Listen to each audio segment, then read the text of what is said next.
video.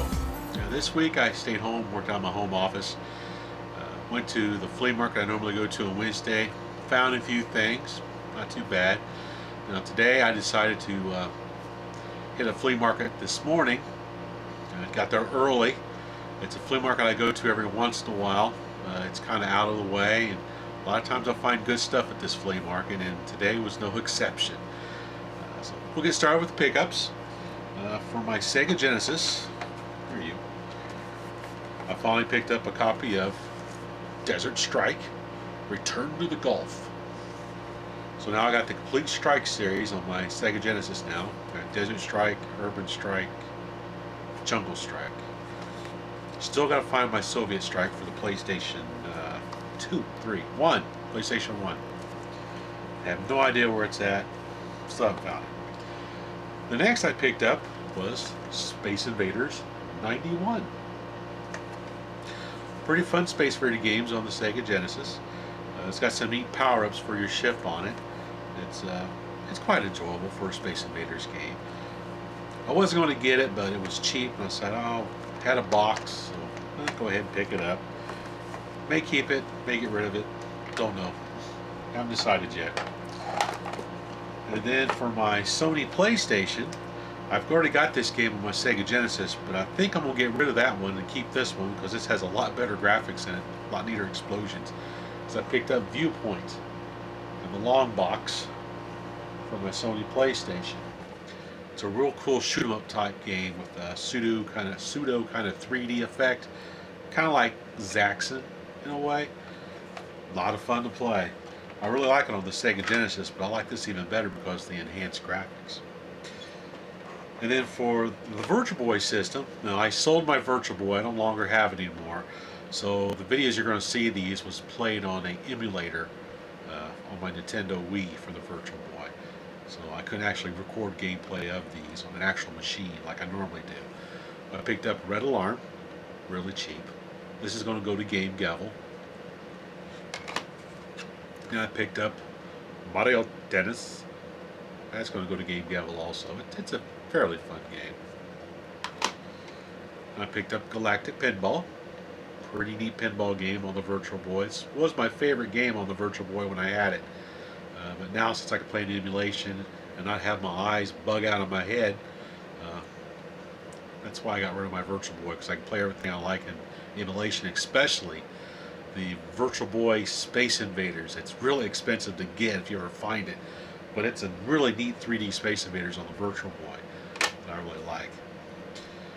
And then for my Atari 2600 collection, I finally picked up Tron Deadly Discs for my Atari 2600. I've got it on my Intellivision, but I love that game, but I don't like having to use two controllers to run and throw my disc. It's kind of annoying.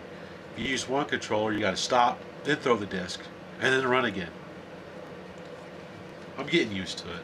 But on this one, I can run and gun. I can run, hit the button, throw a disc, keep on running. You just got to shoot in the direction you're running is the only thing about it. But, no big deal. It's still a fun game to play. So it's in my collection now. Next game I picked up is nothing special at all. It's a real common game, but listening to the Atari 2600 Game by Game podcast, Ferg mentioned this was going to be kind of an upcoming episode. So I checked it out and discovered I really liked the game, so I went looking for it and picked up Human Cannonball for my Atari 2600. It's kind of rough shape, but oh well. I picked it up to play. You know, I don't need to be perfect for me to play. A lot of fun. I've made a drinking game out of it. It's kind of neat to do. Then I picked up Fast Eddie, which is basically you're running around on these platforms. You jump these critters that are going back and forth. They collect hearts and fish and other things. It's kind of weird. I don't think I'm keeping this one. I think this is going to go probably in the prize box is what this is going to go for. Future prize on RetroGamingRoundup.com. Then I picked up Survival Run with Atari 2600. This is kind of neat. You fly down a corridor. If you look at the top of the screen in the video, you see like a maze. And when you get to the end of the corridor, you know, you're shooting the critters and stuff, you got to make sure you move your crosshair over to one side or the other to select which hallway to go down. Otherwise, you crash into the wall. It's okay. It's not too bad of a game. Don't know if I'm going to keep it or not. I might end up getting rid of it because it's okay. I like to keep games I like to play. I don't like to collect a whole bunch of stuff because mainly I don't have a lot of room for a lot of stuff. So I can be real particular. Then the last Atari 2600 game I picked up, I was really stoked to find this because I've been looking for it for a while, was Demolition Herbie. Really neat game. If you like playing Amadar, this plays a lot like Amadar. You run around and you try to make squares to eliminate the square like you do in Amadar. You have cars and trucks that chase you around on this grid that you run around with your car. Really enjoyable game. I'm really liking it quite a bit.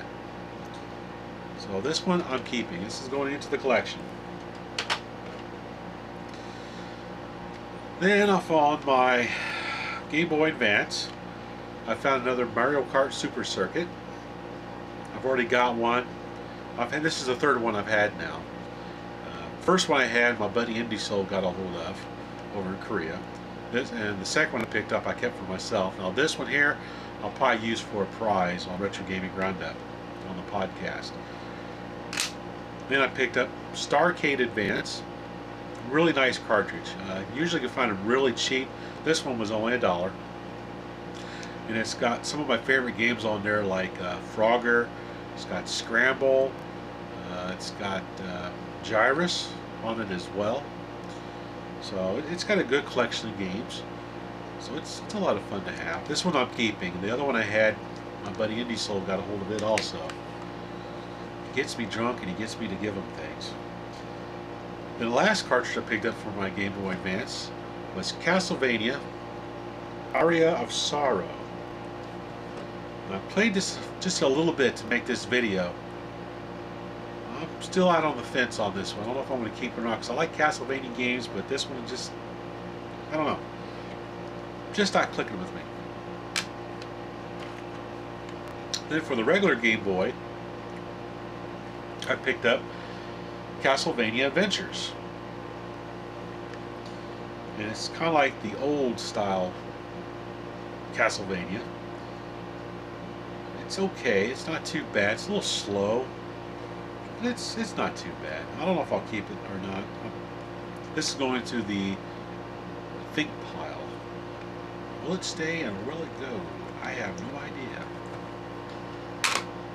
Then on my Atari 8-bit, I picked up 2 cartridges this week. Now, the first cartridge I picked up, I got from a user on Atari Age called Scooter83. He has a lot of Atari 8-bit stuff, and he was advertising some of his duplicates for sale. And this was $4, so I jumped right on it because I like Berserk games. This is called Crazy Shootout by K-Byte. It's like Berserk without the voice. It's a lot of fun to play. It's not bad at all.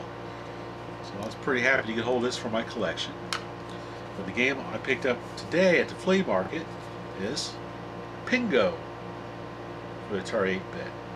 Pingo is an okay game. Basically, you're a penguin in this area of ice, these ice blocks, and the goal of the game is to line up these 3 special blocks right in a row.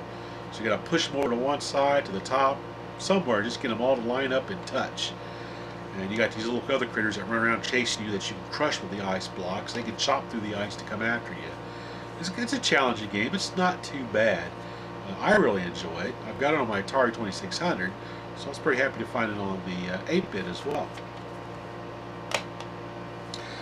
Then I found another VFD game for my collection. I was really stoked to get this. I picked up the Frogger VFD game by Coleco. It's not bad. It's actually pretty good. Now, I had this once before, and like a fool, I sold all my Coleco arcades except for my Galaxian. I kept my Galaxian because that's one I got for Christmas one year. But I sold the other 4, and I've always regretted it. So now I've been picking them up when I see them again to add back to my collection and keep this time. So the only one I'm missing now is the Donkey Kong. So keep my eye out for a Donkey Kong now. And the other game I picked up was Daring Driver by Tomy, a mechanical driving game. So now my Cosmic Clash has a buddy.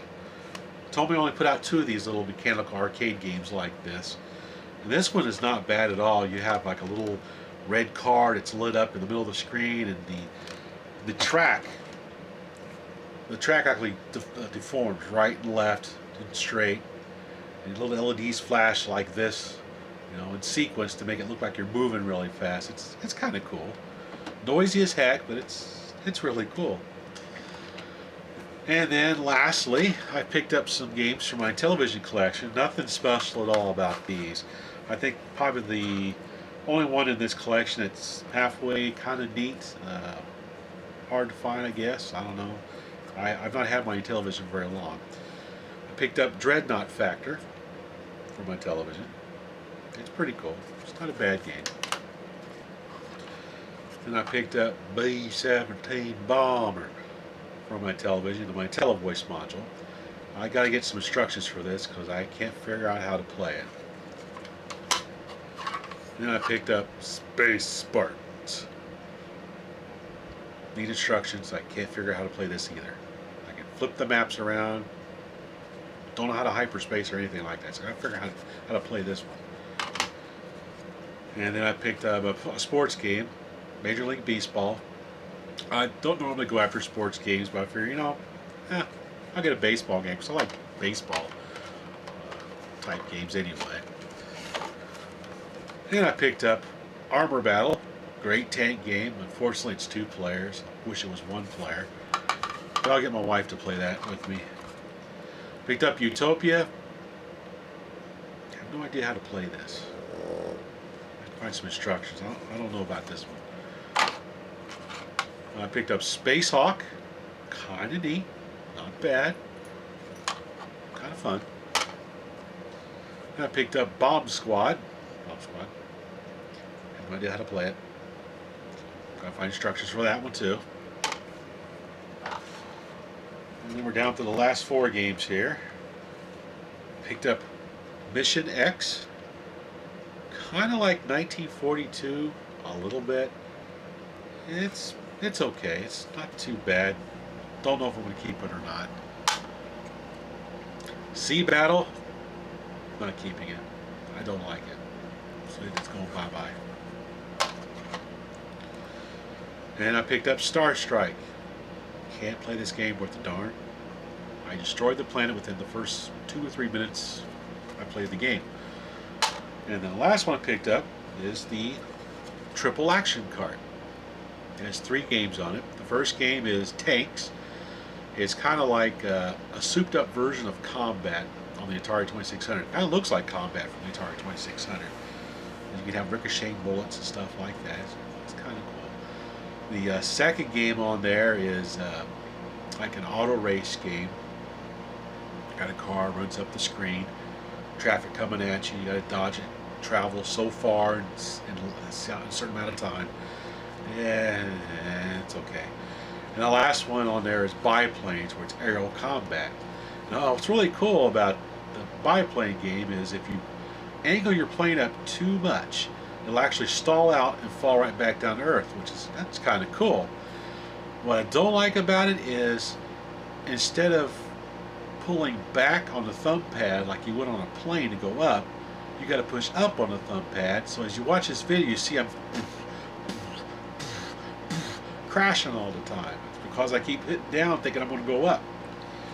But it's okay. Again, 2-player games. Don't know if I'm keeping it or not. I might play this with my wife to make some videos on her, some gameplay videos with her playing 2-player games before I get rid of it. So that's probably what I end up doing. Well, that is all the pickups I've had this week. So thanks for watching.